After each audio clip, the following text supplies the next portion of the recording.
Greetings. My name is Leonid Petrov, and today I'm going to give you a guest talk. We will be talking about inter-Korean conflict and prospects for reconciliation. It's a fascinating topic. I think everyone has thought about the reasons and the long-standing animosity between the two parts of the same nation. The Koreans of North and South still don't talk, don't travel, don't communicate between the two parts of the tiny peninsula. I think everyone would be interested in learning more about the origins and the process and the future of inter-Korean conflict and reconciliation.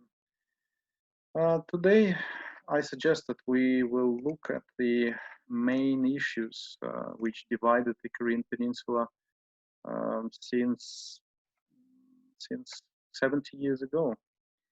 I suggest that we will also start our story with the investigation of the current state of inter-Korean relations, what prevents Koreans from reconciling. Certainly, we need to touch upon the theory of reconciliation and draw some comparisons between what happened to the Korean neighbors or to the peoples of quite distant lands. A case study of sunshine policy will be offered to you, and of course, we will look at the most recent agreement between North and South Koreans, the so-called agreement to end the war. The era of no war was promised back in 2018. But until now, two Koreas still live separately. And the population and consumption is quite striking. Even the number of deaths from the coronavirus pandemic is strikingly different. No deaths in North Korea were reported, while South Koreans were very aggressive in testing the population, probably the country with the largest number of tests. South Koreans and North Koreans have been living together for more than 2,000 years.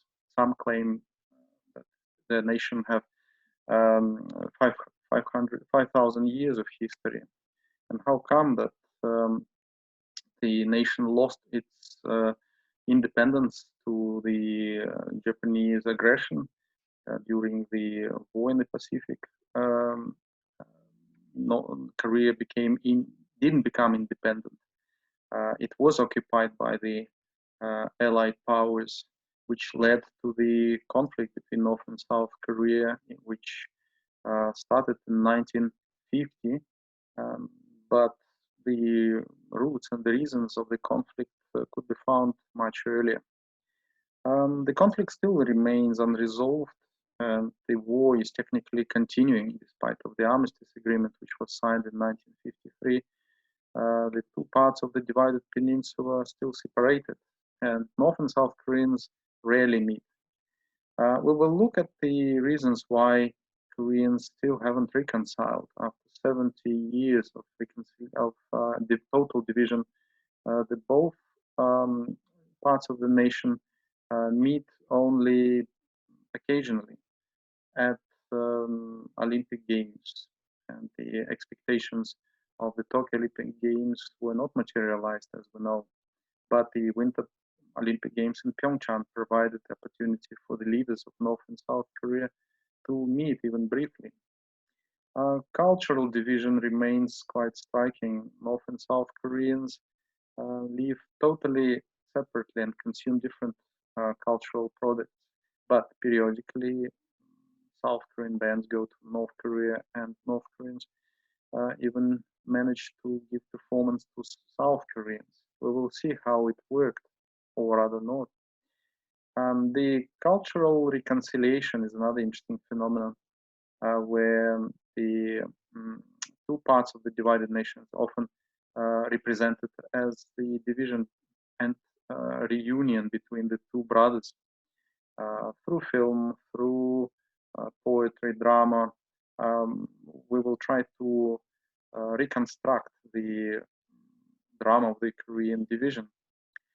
And the physical division, the demilitarized zone, which still separates North and South Korea, remains totally impenetrable. Only President Trump and Kim Jong-un, North Korean leader, managed to meet at the demilitarized zone and Panmunjom once, but also South and North Korean leaders periodically meet there. So we'll try to look at the history of attempts which were taken at reconciliation, and of course we need to know the theory. So we will run a little workshop on reconciliation theory and try to find out the answers to some questions. The disputes which North and South Koreans found themselves facing basically on an everyday basis come from the neighbors as much as from Koreans themselves. So we will need to look at the disputes, territorial, historiographical, and economic disputes. But also the case study of Sunshine Policy would be interesting to examine. The 10 years of unprecedented cooperation between North and South Koreans helped the two parts of the divided nation to learn more about each other. And although it was interrupted by the 10 years of no communication, again, recently in 2018 and 19, we saw some attempts at resolving the long-standing issues. So we shall check the results of the unprecedented period of Sunshine Policy, the so-called peace and prosperity era, when North and South Koreans could meet each other in person through the televised teleconferencing, visiting each other's tourism destinations and places of interest. And also the two leaders who visited each other in the year 2019. Despite of the invitation to visit South Korea, North Korean leader didn't cross much to the southern territory. But even though he spent a few hours with his South Korean counterpart, it was very symbolic to see that North and South Koreans share many things in their traditional culture. Doesn't matter whether it's cuisine or the physical settings, negotiations and dialogue between North and South Korea is often accompanied by the symbols of national unity.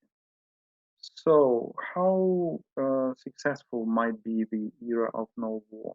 The Pyongyang Declaration, which was signed by President Moon Jae-in and North Korean leader Kim Jong-un, still is awaiting materialization. We need to look further afield whether the help for Koreans to reconcile may come from afar, but perhaps from Australia. That's why I need your help and I need your contribution. Perhaps you can help Koreans to resolve the long-standing conflict.